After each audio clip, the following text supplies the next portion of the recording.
એક મહત્વના સમાચાર મળી રહ્યા છે તેના ઉપર નજર કરીએ તો હાલમાં મળતા સમાચાર પ્રમાણે રાજકોટ અગ્નિકાંડ મામલે એસઆઈટીનો રિપોર્ટ તૈયાર થઈ ગયો છે। એસઆઈટી આવતીકાલે રાજ્ય સરકારને રિપોર્ટ સોંપશે।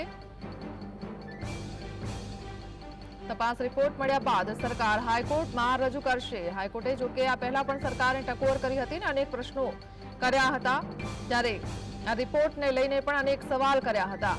તો હાલમાં તપાસ રિપોર્ટ તૈયાર છે અને આવતીકાલે રાજ્ય સરકારને આ તપાસ રિપોર્ટ સોંપવામાં આવશે, જે હાઈકોર્ટમાં રજૂ કરશે।